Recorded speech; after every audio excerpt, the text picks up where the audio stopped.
All right. We got Zach Schaefer here in the building. What's good? Um, this is technically episode 2 of our podcast called No One Asked. And the premise of this podcast, for those new viewers, is that two dudes, just like any other group of friends, thought they could start a podcast and thought that people cared about their opinion. And really, no one asked for this. So we're going to ramble anyways. And if you listen, great. And if you don't, cool. We don't care. And it's okay. Couldn't have Zach, said you it got better anything myself. for the intro? I do have some for the intro. Let's hear it. This is a fact that I heard today. Oh, we got a fun fact off the rip. Let's go. It's actually going to be kind of a question for you, too. What would you say the most consumed fruit in the world is? Fruit? Fruit, yeah. Gotta go. Dude, I feel like there's a ton of banana plantations. You got like all of Africa right there. And I don't know if this is true. I think I only think this because, like, I don't know, random cartoons or something. But Yeah. I'm gonna go to banana. What That's do we where got? I went to. Ready for this? Believe it or not, it is mango. There's just no way. What country's eating all that mango, bro? I don't know. I was thinking about, like, when would I have eaten mango? I don't think I've had a mango in years. I mean, I'm not the person to ask, I but probably had, like, 4 in my lifetime. Right? Like... who's eating all these mangoes, dude? I don't know. And then I was thinking about it. I'm like, these massive population countries, right? Like India, China. Like mangoes aren't super popular there, are they?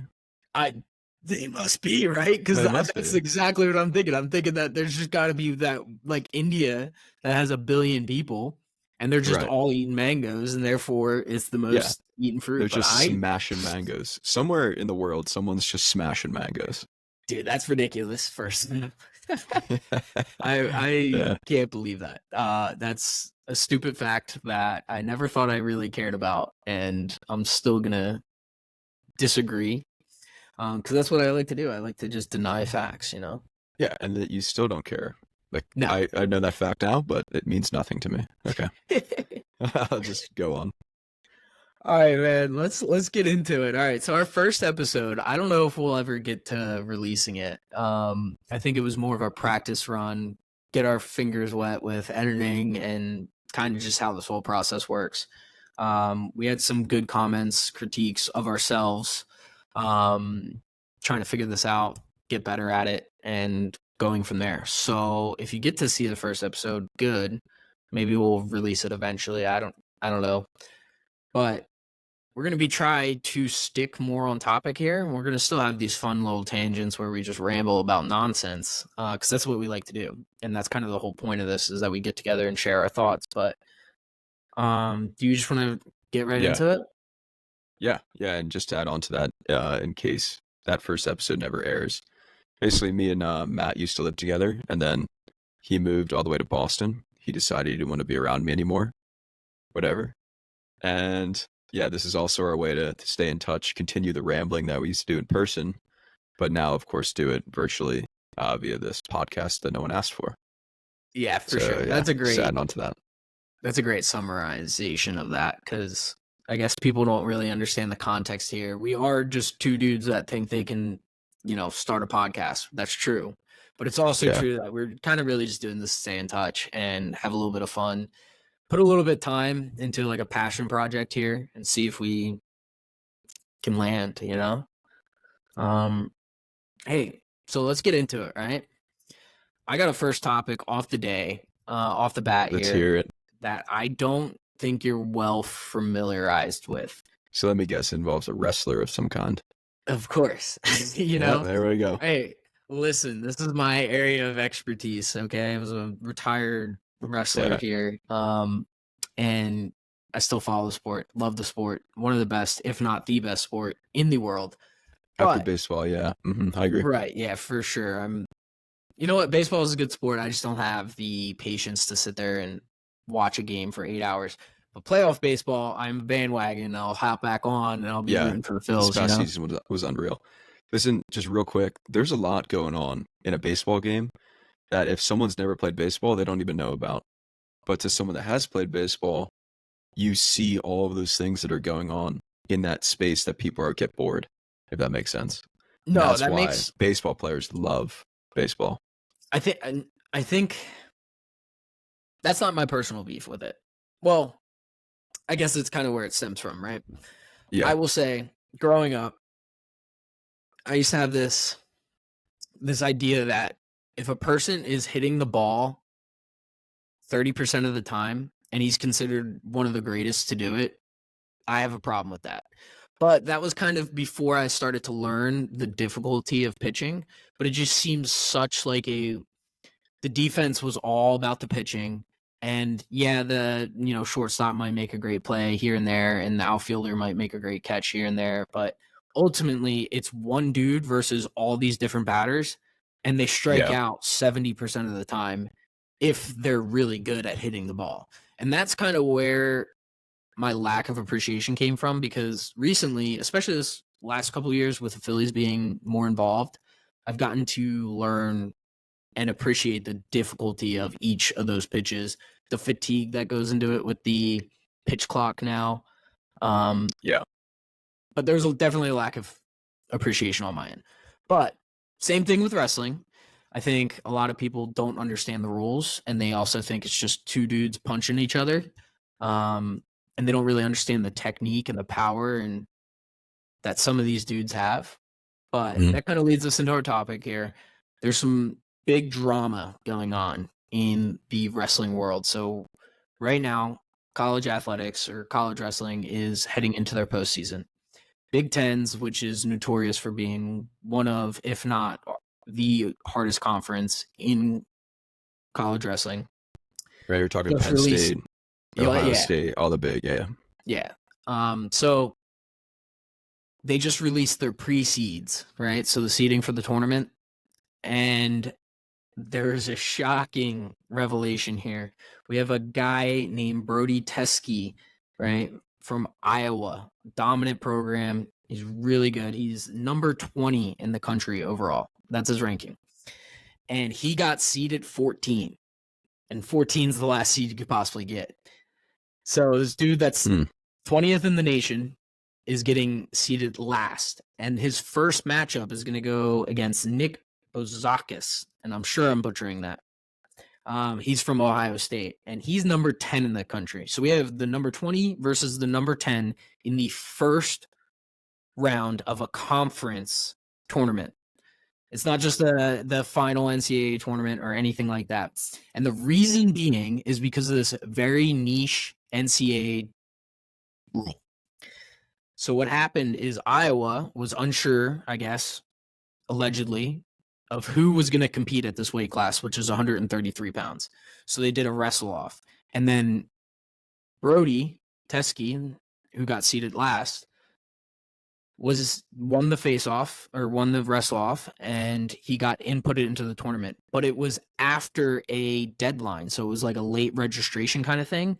And by Yeah. rule, they can't consider them into the seeding. So they automatically get the last seed in the bracket. So people are up in arms about this. And it kind of goes into the question of like, what point does the NCAA use common sense in these rules? Because we see it across all sports, right? There's a million sports where there's just, oh, well, there's a rule in the NCAA that says you can't do that or this. And it's got a bunch of people scratching their heads. And I don't know. It's a wild situation because at the same time, Iowa, you probably knew the deadline for this. You probably knew the implications from this. It wasn't just a random thing. There was no surprise that postseason was coming up. Yeah. But Yeah. I'd say I think that's where like a lot of people are like, oh, coaches, right? Coaches don't really do that much. To the naive like person on the outskirts, a coach is just kind of there existing. Yeah, okay, you're gonna play in this championship. But I think that's where really good coaches, and I don't know anything about this Iowa coach, so I don't mean to he is one talk of the shit about him. best. Okay, that even makes my point less valid. Yeah, Uh, but but go my ahead. point just is I think, at least in my baseball career, really good coaches like are just thinking like so far ahead.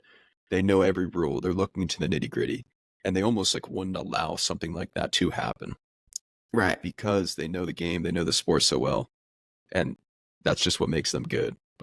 But now you're saying this is one of the best coaches, So, so yeah, I mean, he's one of the best coaches, but that doesn't mean that he's not at fault, right? Like, some of the best coaches still mess up. And just because for you're sure. good at coaching wrestling doesn't mean you're good at knowing the rules and saying, hey, this is the deadline to submit the wrestler for this weight class, Yeah, you he know? probably doesn't care about the like. Who He- cares I about mean, these so he small did come rules? out. He did come out in a press conference, right? And he was like, look, guess what? If you want to win this tournament, you have to beat every guy anyways. So I love that mindset. It's a great mindset to have.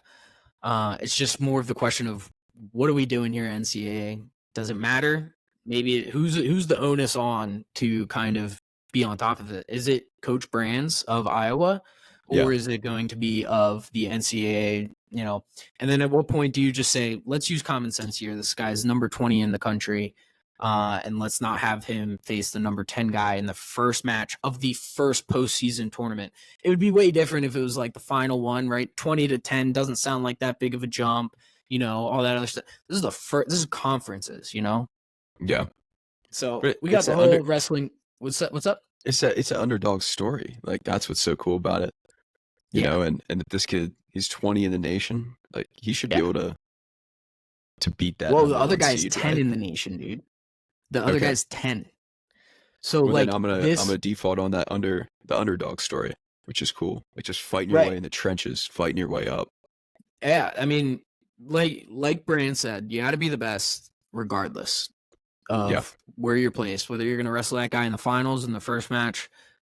Wrestling's a very individual sport, and it's pretty cut and clear when you beat somebody, you had won that match, right? There's no real controversy. You can't point the finger at anyone else. So it'll be interesting to see how that shapes out. In the wrestling community, for your awareness, Zach, this is like Super Bowl weekends after each other. Madness, like March Madness, we yeah, kind of like to use that lingo.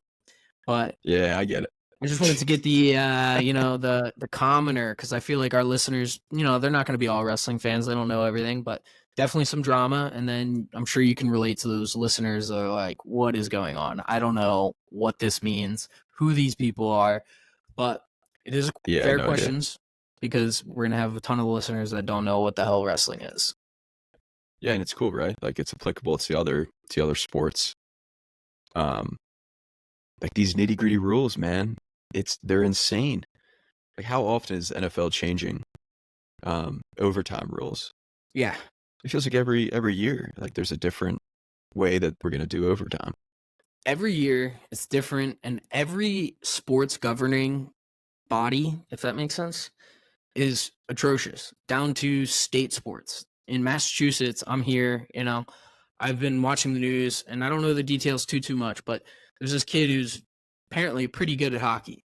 And there's a scrum, as there are in hockey, and he was not involved in the scrum, but his teammate was, and he shot the puck into the scrum.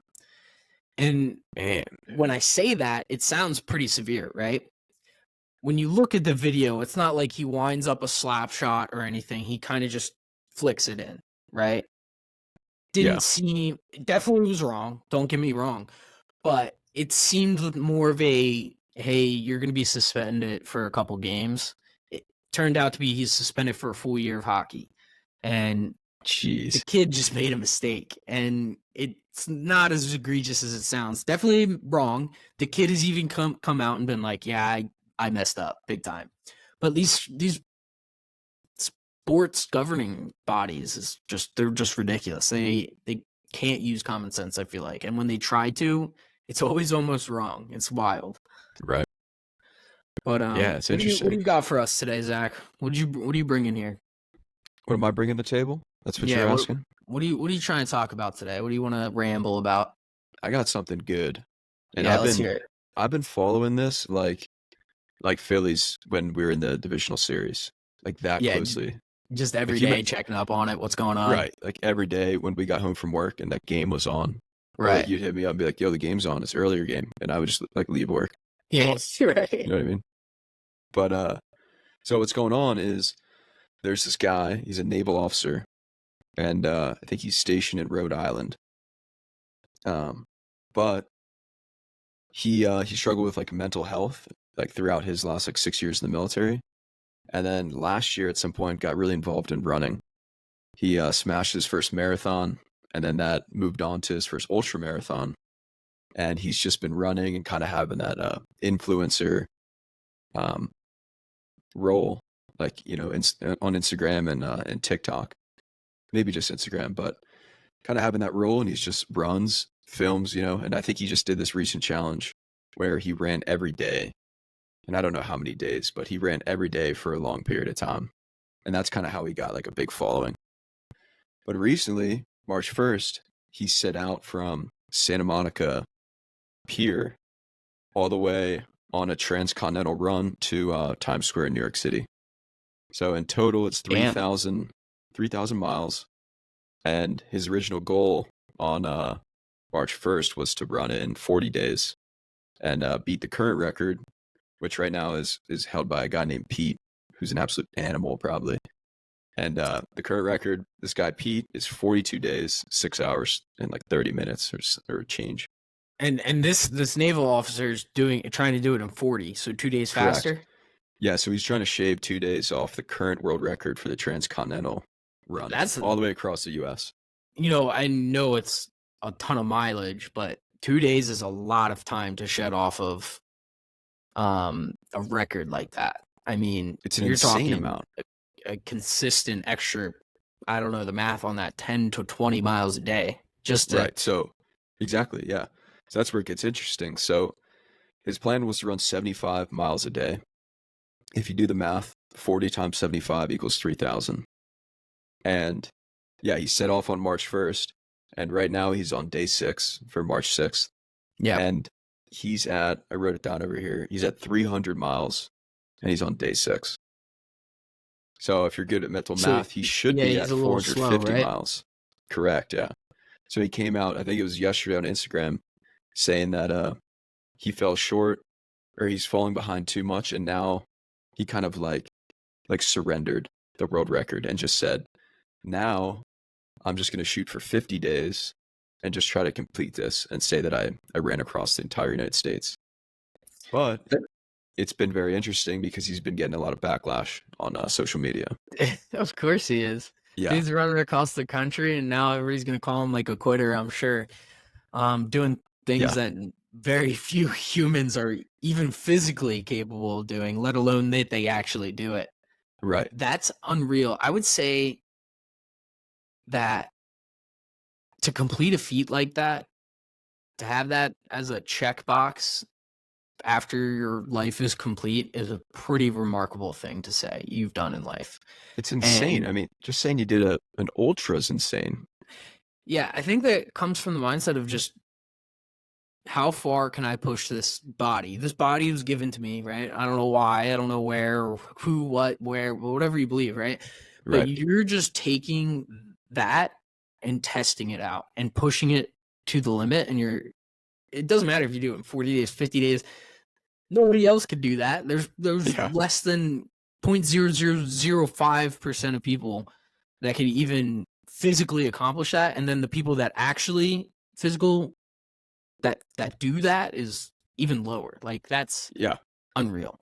Yeah, I think what's the hate coming from? Where's the hate? Is it just like, hey, you're a quitter, or is this like, hey, this just isn't cool anymore? So yeah, like leading up to March 1st, he's obviously all over his Instagram. He's like, 9 days until I run across the United States and beat the world record. So it's like, then it was like 8 days until I run. So he was leading up to it very strongly. Hyping it up. He was hyping it up. Yeah. And I saw a comment earlier today that was just like something along the lines of like, all of this hype, and then you're gonna quit after like day 4 or day 5. Yeah, but I mean, back to what I was just saying, right? Shave off 2 days is it's not as short as it sounds. Like, that's a lot of extra miles on your body, and you have to be realistic going into that scenario. For sure. And plus, this guy's been in the influencer kind of circle realm for a while, you're saying? He's been like kind of growing his accounts? Right, he has.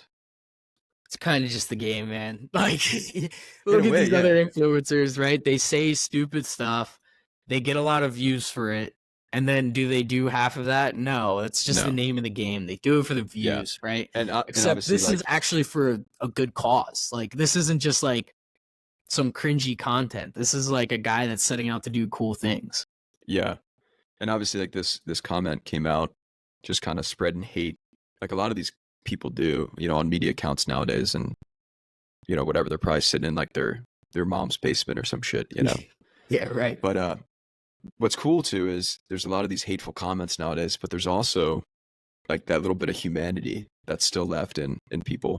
So Dude, one of the right. replies to that comment was like, it was never about the world record.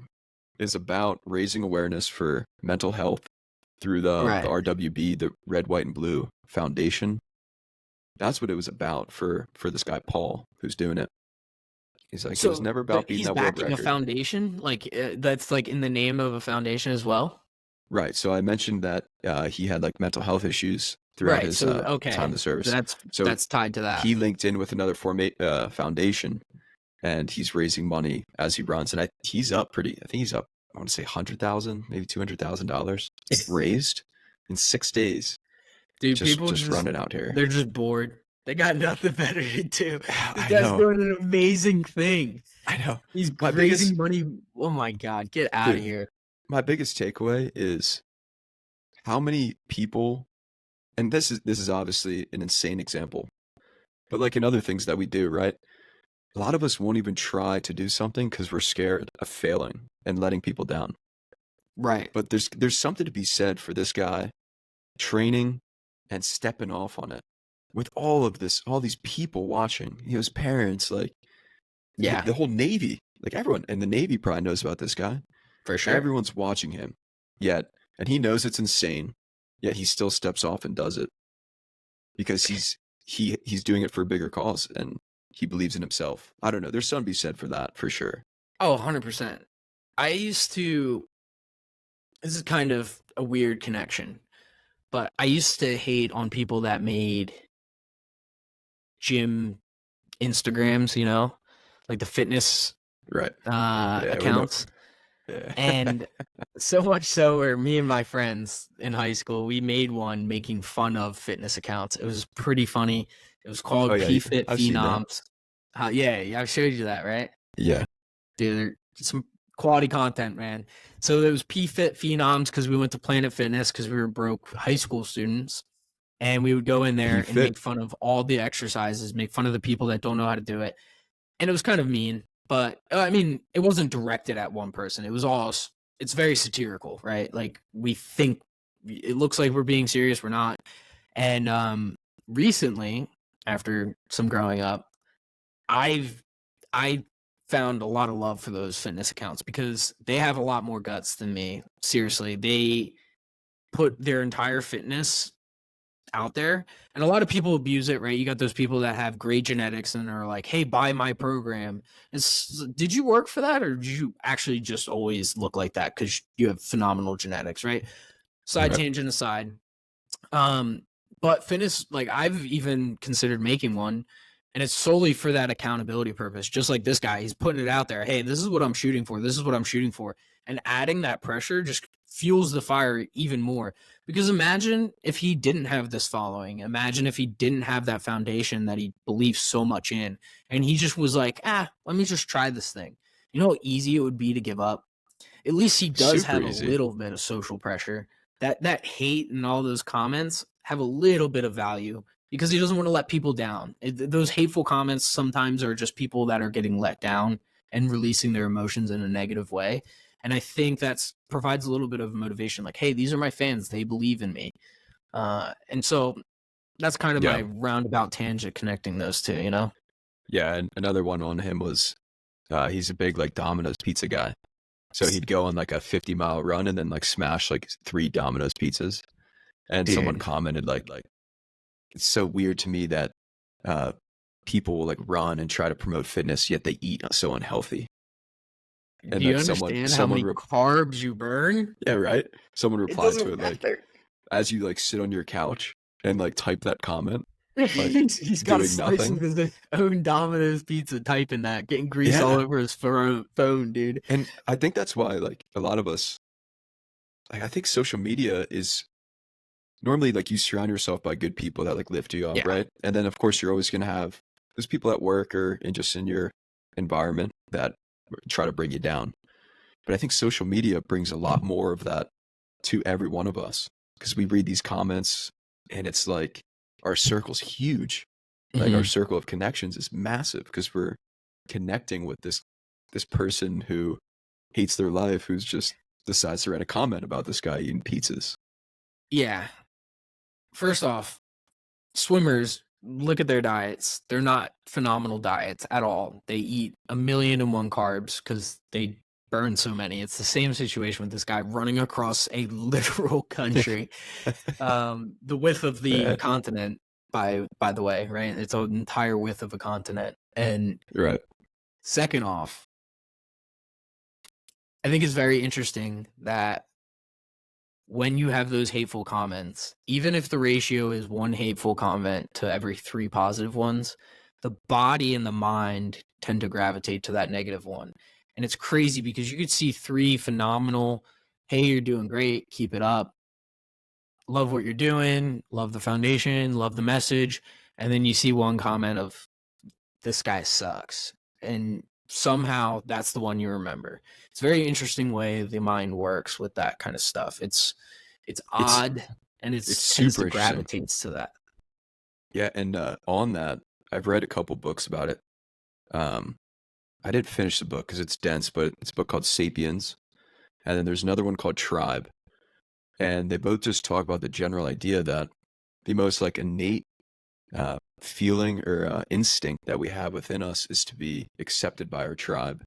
Because primitive humans, if you weren't accepted by your tribe and you're on the outs, then you Mhm. didn't get to like share the food that the tribe collected. You didn't get to have that shared protection that these alpha males in the tribe would provide. And yeah, so that's where like that innate feeling that we still have today comes from. It's back in the day, if your tribe doesn't like you, you're You're you're out. you're dead. You're on the out. Yeah. But we still feel that today in a lot of ways because of what you're saying. Like one hateful comment is the thing we focus on instead of It 15 positive comments. it's the easiest emotion to feel, I feel like. Being positive and feeling good is something that you gotta kinda train that mind to get to that level. Um, and I took a psychology class in college, just one. It's generic, whatever. But we learned the Yeah. same thing, right? It's humans are have identities, and who is Matthew Marino, right? When you introduce yourself, who is that? Who is Zach Schaefer? What would be the first thing you say? Like, if my mom were to introduce herself, one of the first things she would say is that I am Kimberly Marino. I am a mother, right? That's the identity they assume. And that kind Right. of creates those in and out groups of, am I in with this group? Am I in with this identity? Or am I being pushed to the outside? Do I have to make up something random to get that feeling of acceptance? It's super Yeah, interesting. that is interesting. Yeah. And that's where I like these like pathological liars that we've all bumped into in life come from.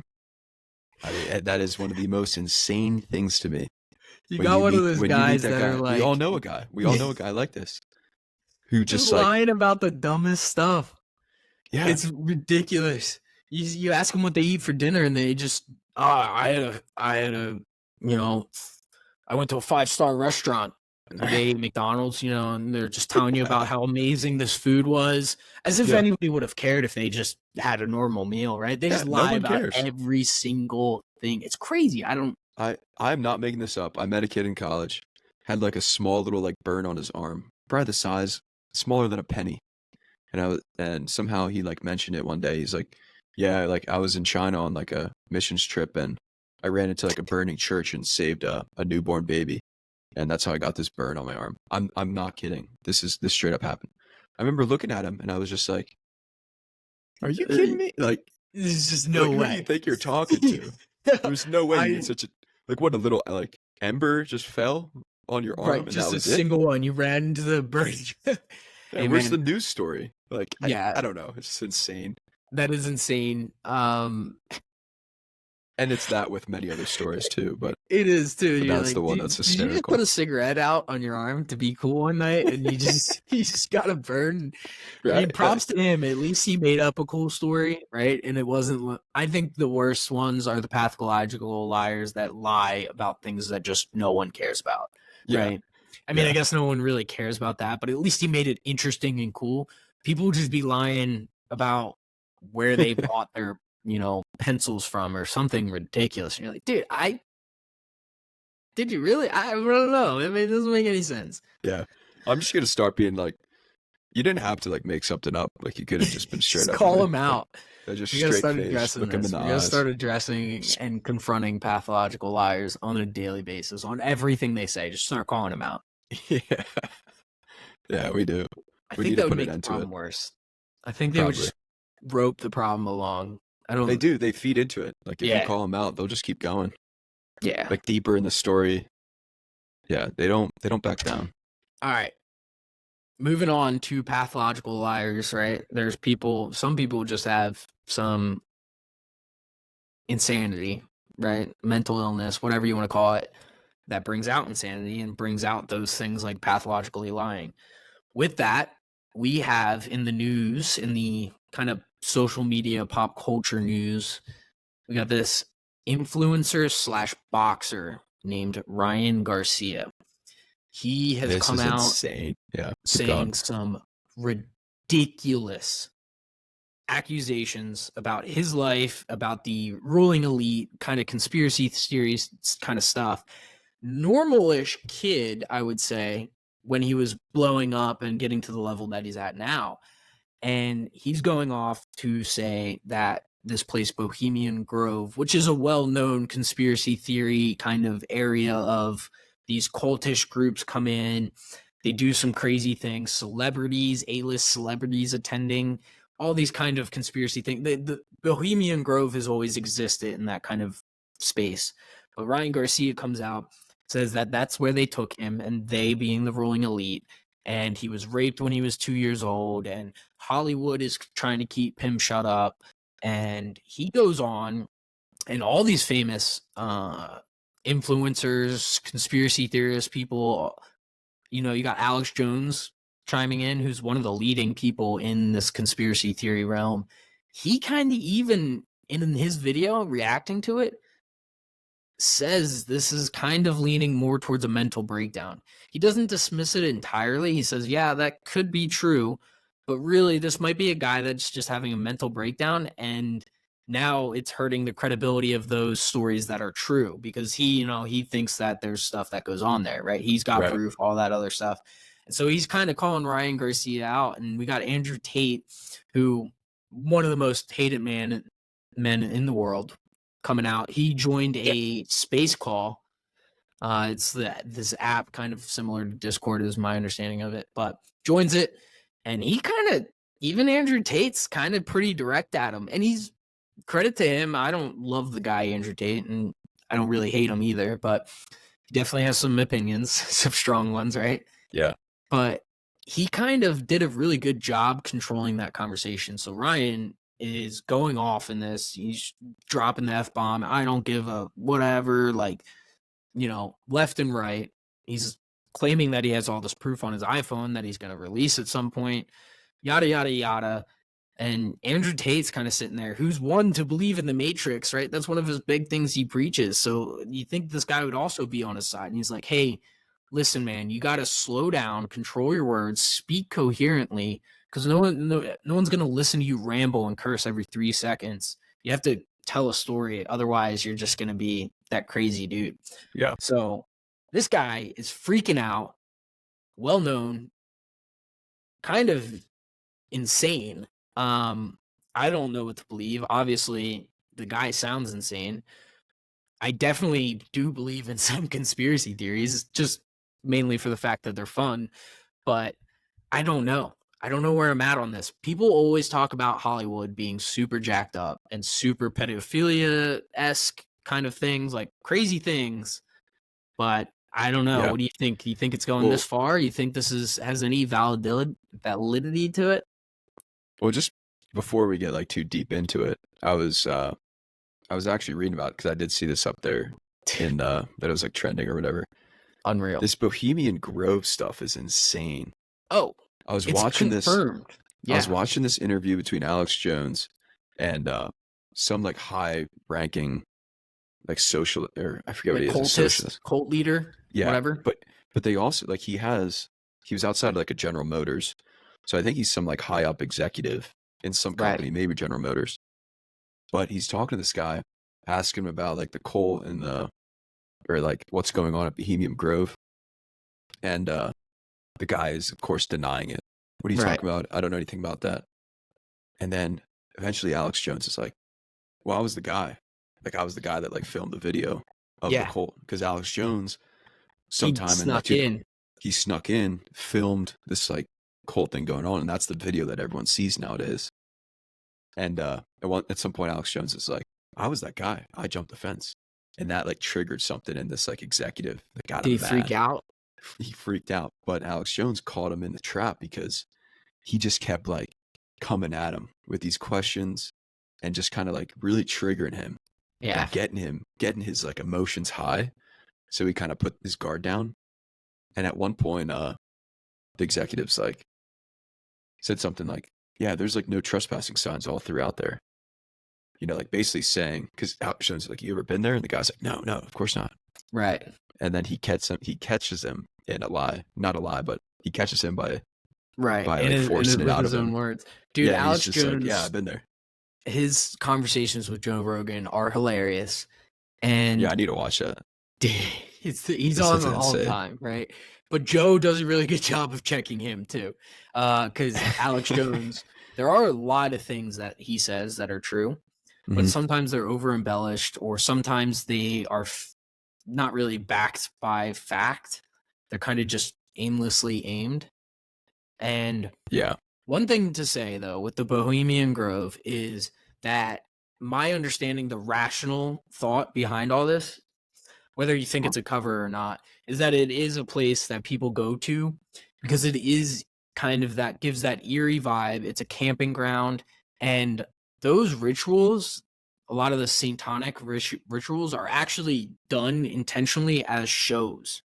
So like people Mm. will go to see a show, and that's the rationale behind it. That's what the rational word, the people that don't believe in conspiracies or, you know, want to kind of justify everything, but there are A-list celebrities that go to these things. It's Yeah. confirmed that people go. It's definitely super creepy, and it definitely doesn't all add up. Either side doesn't add up. It's super weird. Yeah. Yeah. I don't know about, like this UFC. He's a UFC guy, right? The boxer. So he's just Or he's a boxing, boxer. slightly Okay. different. But a Yeah, lot I of got you. here's another thing, right? He's got a big fight coming up. So some people are wondering, is he just going insane to get a lot of clout, publicity before his big fight? Yeah, I don't know. I don't know about it all. I think it's like it's tough, right? Because you want to take someone at their word, Yeah. but at the same time, we're talking about like these pathological liars that exist in the world, Yeah. and at the same time, these people that'll do anything for clout. Right. Yeah, So and it's he's just definitely super. one of those people that would do something for clout. And his behaviors are very schizophrenic, like, in my opinion, from an outsider view. Not saying Yeah, that nothing's true. I don't know anything, but from what it looks it's like, insane. this guy's going insane. Yeah, and I always like think about this because all of our grandparents have fallen for like this like phone scam or like a Right. phishing or like an email that says like Yeah. click this to win money, or the phone call that says like this person's in trouble, like we need you to like give us your credit card. All of our grandparents have fallen for that, right? But it's 100%. insane that back 2 generations ago, not that long ago, like people trusted someone's word more than anything. Oh, Like they took everything as if face you got a value, for call in sure. like the 60s or 70s and someone What's was your like, hey, social like I need security this. number? Oh, yeah, it's 1, 2, 3, 4. Right. You got a call back in the 60s or 70s about your social security number. It was the bank and they actually needed it. Right. People were just more genuine, and you took someone at their word. Like if someone was like, I give you my word, like they took it and they knew they weren't going to get scammed. So it's just insane to me that now we're in a world where, people can make claims. Maybe they're true, maybe they're not, but we don't know because we can't take anyone at their word anymore. It's you know? it's asinine. It kind of goes to the fact that the world's changing, obviously. Yeah. Humans aren't necessarily feeling the same emotions, which I know you have a rant about this here coming up, right? Oh, for sure. Let's hear it. What do you got for this? So this was a long time ago, I realized. I think I was in high school. Like I got like cut off or something, right? Driving Mm-hmm. to school or baseball practice. And I instantly was like, I was like so mad. I was like, this damn like Camry, like cut me off. Like that experience that we've all had. Like this damn Camry, like what makes it think it can cut me off? I had to just slam on my brakes, all this stuff, right? This you feel this like fight or flight almost. Like almost like someone came up to you and punched you in the face. You feel this, right? And then it was like a 2-lane or like a 4-lane, right? 2 lanes going one way, highway. So I ended up worked over the left, kind of past them, and I'm like a young, like 18-year-old kid, right? So I didn't do anything crazy, but I was definitely like mad, so I kind of went by a little fast. I look over, it's just like this sweet old grandma, Hey, sweet old lady, how bad did you feel? probably someone's grandma. I felt horrible. I was like, and it was kind of this moment where since then I obviously I get the initial anger when something road rage, right? When something happens, you get cut off, whatever. But I'm better at controlling it now because it just made me realize, like, if there weren't these cars encasing us, and let's say like I was walking in a store, grandma cut me off, I would never get mad because it's like, oh, Right. it's a sweet little grandma. But cars, this technology, it like dehumanizes the person that's using it. You know, you get mad at this like Camry because they did something stupid, but you're not Yeah. mad at like the grandma, the human that Right. made a mistake, didn't see you, is super tired, right? Right. It's just that was the moment for me. I was like, I still feel the road rage, but I control it because First it's off, hot yeah, take that shouldn't be a hot take. There should be an age limit to when you can drive because at a certain point, when you're yeah. There going probably should be. 20, when you're going 20 and a Yeah, 40, I'm gonna get mad at you, even if you're a grandma. You know, I'm yeah. There sorry. probably should be, and you definitely have road rage. Just being from Philly and everything, I'm sure of it. I have funny road rage, I think. So in Massachusetts, people drive way worse than anywhere I've been. They just disregard all personal safety. They cut you off all the time. This is one time But is that coming not into everywhere? Boston. I mean, that is Not everywhere to cut for you off, sure. but But it's no, everywhere. this is way worse because listen to me. I came back from Maine, right? In Colorado, there's not real road rage. This is wild out here in the Northeast. These people don't give a single crap Yeah. about anything. They just want to get where they're going as fast as they possibly can. Coming down from Maine into Boston, right? And it's rush hour. And granted, when you go into the city at the end of the day, everybody else is mainly leaving. So it's not crazy traffic, but there's traffic. Hmm. This dude, I'm in a 2-lane, I'm in the left lane. There's a car in front of me, there's a million cars in front of me. I'm following at a decently close distance, but still safe. Dude comes flying up, doing an 80 and a 45. I promise you, I'm not even embellishing that. Slams on his brakes, throws up his arms, and he's freaking out. He's cursing everything. I look in my rearview mirror and I just start dying laughing at this dude. I'm loving it. I'm eating it all up. And the Yeah. traffic is like clearly traffic. He's freaking out. He's trying to like swerve in and out. And I end up this guy, the traffic breaks. I get a little distance, but there's still a car to my right. And we're kind of going the same space. And this dude's on my bumper, man. On my bumper, doing every single emote that you can do in through every emotion. And I'm like, okay, like I'm having fun with this, but let me get over. Let me be a little bit respectful. Dude's honking his horn, and I just lost it. I'm like, I'm gonna play with this guy a little bit. So I stayed at the same pace as the other car for a little bit, just a little. Pull out in front of him. He comes flying up, and he is like goes the same speed as me. He's talking shit, everything. Like he does not care one bit. Damn, And I'm dude. just sitting there, and I'm loving it, dude. I'm eating it all up. Finally, the dude gets in front of me, cuts me off, gets into the exit lane, and he's pulls down his window, waving me in to get off the exit with him. I'm like, dude, how upset could you possibly be right now? You wanted me to follow you off this exit to what? Fight you because I was in the left lane? Like, Yeah, come on, dude. that's People are freaking insane. out. But to your original point, to the original thought question here, Well, real quick on that too. Real quick on that, real quick. Like, public service announcement. That guy doesn't know that who you are, Oh, right? dude, I think I would have tuned him up pretty bad. I'm not gonna Right. lie. Like Some like you're drug like a addict looking Division mother. One wrestler, but at the same time, this is the public service announcement. Like you could have been like carrying a weapon, right? In Oh yeah, Massachusetts, I don't think you can carry there, but maybe you can. Definitely not I in don't know. Boston. You But definitely can, but not open carry. I don't know. Nonetheless, points yeah, still you stand. definitely can't conceal in Boston. But the point's the same, right? Like what if you were carrying and you turned out to be just as much of a hothead as that guy? You pull off with him and the guy's dead. That's the Dude, stuff that happens in our world. And it's just not worth it. For what? So that you get to go in 80 versus like 50? What? It gets you to your like destination maybe like 5-10 minutes earlier. yeah, Is depending it on how worth far it? you're going. Yeah, Right, it's depending really on the not. distance. It's not. People freak out over the smallest things, and it's kind of going to what you're saying though. The thought question, the intelligent part of this conversation is, Yeah. um, it's so easy nowadays, dude. It's so easy to use technology to just dump all your emotions without any regard. You don't feel that personability. You don't feel that compassion, I should say, is really the word there. You don't feel the compassion for the other person on the other side. Like, I'm just some dude that wants to get home too, dude. It's the end of the day.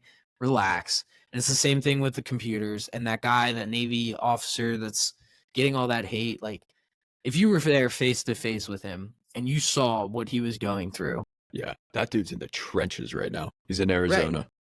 And you're looking at him, and if you were running alongside of him, you'd be like, damn, dude, this is really hard. Mad respect. Keep Yeah. going. You know, you Yeah. wouldn't be sitting there, be like, dude, are you seriously eating Domino's right now? Like, you grow up, Peter Yeah, Pan. you wouldn't be running with him in the Arizona heat like, "Are you giving up already, man?" Yeah, like, are you You kidding wouldn't be me? saying that. Yeah, Oh my that's a good god. point. Hey, we're at 47 minutes. So do you want to continue on to our last topics? I think you have a really good last topic that we should talk about and address. My last topic we'll skip because I I don't don't even want this to remember run. my You got last the topic. Airmen. So back to emotions, right? And how Oh, right, yeah. dangerous and unfiltered things can be. People really, really struggle to regulate emotions. And we have this Airman, which I'll let you kind of take the lead on, filled with emotion, compassion, passion, everything, you name it. And, you know, essentially lights himself on fire in the name of Palestine. So Yeah. let's give your kind of rundown on it. And I don't mean that in a bad way, that he was overwhelmed in emotion. I don't want to push that agenda there, but that came from being overwhelmed with a million different feelings in the world. But go ahead, give us your Yeah. rundown here with the So Airmen. so this is, of course, a very sensitive topic in the Very, world yeah. that, we'll both remain neutral on. But so this airman, I think he's stationed out on the West Coast. From my understanding, he gets to Washington, D.C., and he's very pro Palestine. Flies out to DC. He's got like a Nalgene or a hydro flask full of look like gasoline, Yeah. and he goes up to the Israeli embassy outside like its front gate Mm-hmm. and douses himself with this hydro flask, and then lights himself on fire. And it's probably 1 to 2 minutes, and the response time was honestly pretty good with fire extinguishers, but um, by the time like the police got there with fire extinguishers, it'd probably It's been too 3 or late. 4 minutes, and it was too late. And he was on the ground, and yeah, and as he was burning himself alive, he was yelling, "Free Palestine, free Palestine," word after word. So I don't know. Let me give my It's tough. reaction to It's that. tough to break down for sure. It is tough to break down because one thing that society really needs to understand is that you don't actually know the severity of these situations until history has passed. So that's kind of what people are talking about, comparing this to the Holocaust and everything else. Like, we can sit here now and confidently say that the Holocaust was egregiously bad. And we can sit there and say, how were all these people on the wrong side of history here? And time will only tell if that's the case here, right? It's a very, very That's an divisive eloquent way to issue. say it. Yeah, It's layman terms, right? It's hindsight's 2020. Yeah, you can't.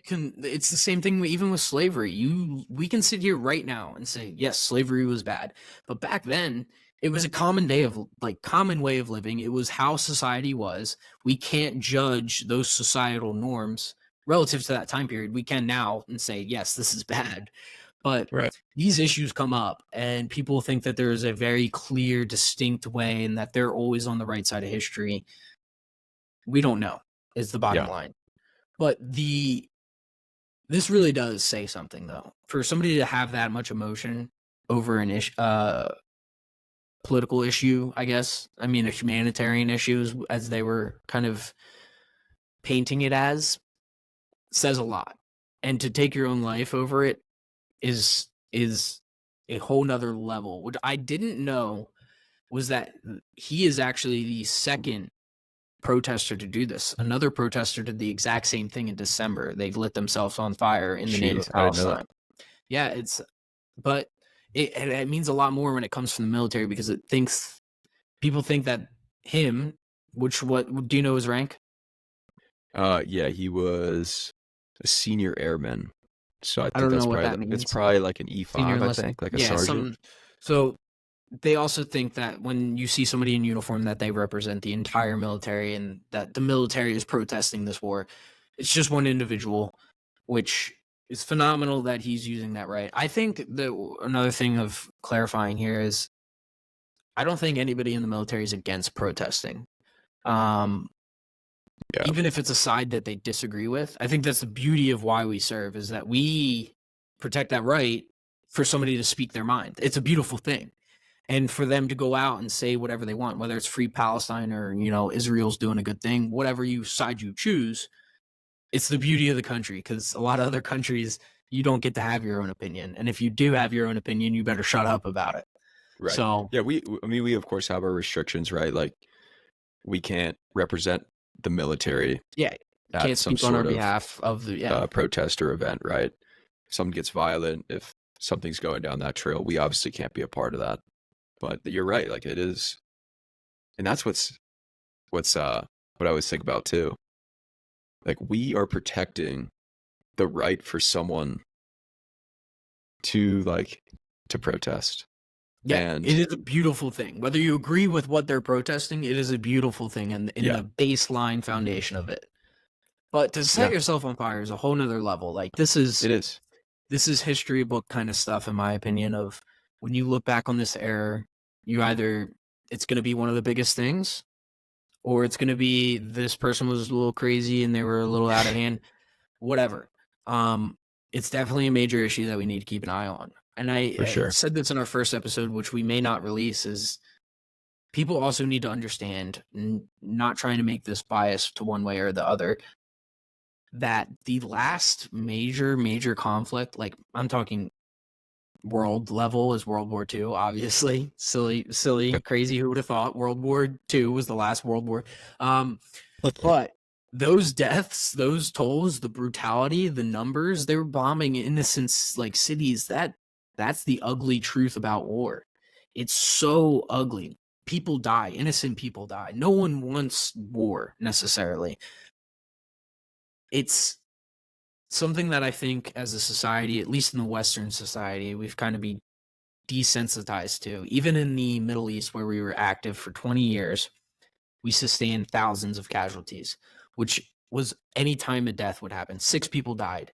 It was in the news. It was, we've lost 6 service members in this attack on this FOB, on this base, whatever. Mm-hmm. And it was like the biggest news, like, hey, what are we doing here? We're losing lives, blah, blah, blah.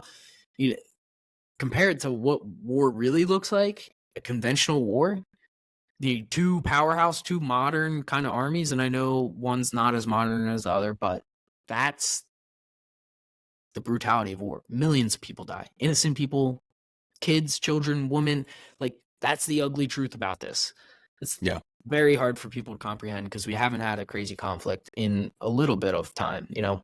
Yeah, and I think it's the ability to see, right? Like this is one of the first wars, or sorry, like Ukraine, right? Ukraine, Russia. This is one of the first Yeah. wars that you could pull up your iPhone and see a video of war happening. Yeah.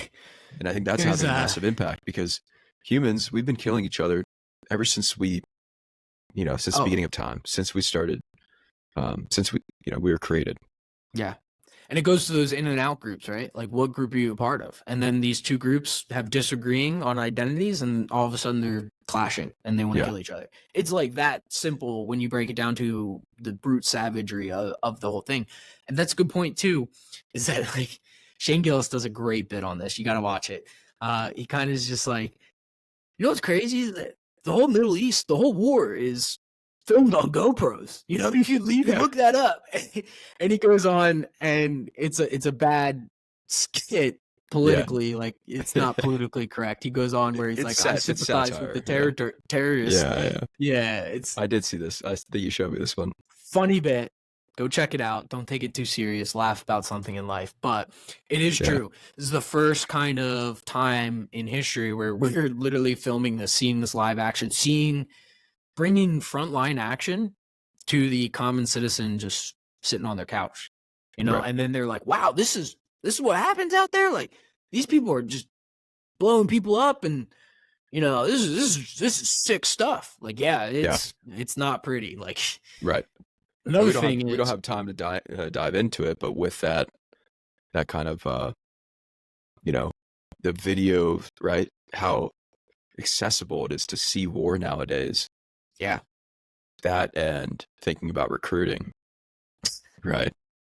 Interesting links there. Very. But very. We'll have to save that for another time. We should. Yeah. And that is, to preface that, kind of what he's alluding to here is that this is no secret. This is public knowledge, is that the military is 10,000 applicants or recruits short this last fiscal year. 10,000 doesn't sound like that much, I guess, when you're putting it into grand scheme of things, but that is a large percentage of people that are not coming in to reinforce something. I mean, that's a whole brigade, right? Like, that's a lot of people. That's a lot of people that we're missing out on. And those are the people that you need, the lowest levels, right? Those are the people actually doing the job, you know, like the platoon level, platoon leader, platoon sergeant. They're the ones commanding and controlling. The people that brand new enlist, they're the ones out there, man. They're getting stuff done. They're a huge asset. But yeah, we'll get into that another time. That's a whole new realm and topic. It's a whole new can of worms. I think we did pretty good, man. We checked off a lot of stuff. You have a quote today to wrap it up? Oh, dude. Because I got a good one. I got a great one. This is on my phone, okay? Yeah. This is from Stan Lee, Into the Spider-Verse, one of my favorite movies. Stanley Hudson? Oh. Stan Lee, the creator of Spider-Man and Marvel That'd comics. Be wild, like a quote from Stanley from like Family Guy. Yeah, right. But hey, listen to this. That person who helps others simply because it should or must be done, and because it is the right thing to do, is indeed, without a doubt, a real superhero. You gotta say that again. Yeah, it's a lot. And there's a lot of commas here. You kind of got to look at it. But that person who helps others simply because it should or must be done, and because it is the right thing to do, is indeed, without a doubt, a real superhero. So the overall arching theme is that you're watching Spider-Man, you're watching the Hulk, and all these other incredible superheroes with these superhuman powers. And kids grow up and they're like, Spider-Man got bit by a spider. That's why he's a superhero. But it kind of brings it to a human level of, hey, you know what? Being a superhero is really about just helping people and simply doing so because it's the right thing to do or it must be done. Yeah. I love it. That. It's a great quote. Brings it into that anybody can be a superhero. Just do the right thing and kind of help each other out. Like, it's just the right thing to do. We're all on the same team. Yeah, you're not flying between buildings, but you're still saving someone's life, right? Like these homeless outreach, like you name it, orphanages. Like, there's countless heroes that exist in our world. cutting you off. Give your quote. We got 20 seconds until I think this ends the recording. All right. Life is what happens when you're busy making other plans. John Lennon. I'll say it again here. Yeah. Life is what happens when you're busy making other plans. John Lennon. So we just passed an hour mark. I hope it still stays recording. But when life... So what's that? Is it saying, maybe just help my little peanut-sized brain right here? You know, it's like, Yeah. these quotes, these also people. for these viewers, right? If we have any, we like just both worked long days. So these are always going to take place after working long days. So bear with us as we mispronounce words, as we can't articulate sentences. We're tired. It's part of the fun. It's part of the fun. It makes it more fun. But yeah, life is what happens. So what is he saying here to you? Bring me in. So life is what happens when you're busy making other plans. To me, go ahead. So I like just initial thoughts. Yeah. Peanut-sized brain, Matthew Marino here, is thinking that like life is happening while you're trying to do all these other plans? Or is he saying like life is about just making a bunch of plans and doing them? Like I guess I'm kind of confused on that kind of parallel, if that makes sense. At least now that I look at it more, right, it's changing. But to me, what it means, what I get from it, and that's like the beauty of like I think words. It's whatever you get from it. It's like poetry, dude. There's a million interpretations. No one actually knows the true meaning. It only means what it means. That's why I love poetry. What you I took class, and I was like to my professor, "What does this poem mean?" I have no idea. And he's like, "I have no idea." Yeah, you just make it up, man. He's like, "I have no idea. It sounds cool though. Like it sounds nice when you read it." I was like, "What are you talking about?" Yeah. But anyway, to me, it's like everyone has these big plans in their life, right? These milestones, these things they want to do, places they want to go. But life is what's happening in between all of those little things. Yeah. No, actually, I think that is the right. It's the small, and I think it's the small moments. It's the small conversation you have, like in a hallway with your buddy at work. Right. Right. Where you talk about something and whatever. It's those really small moments that is life.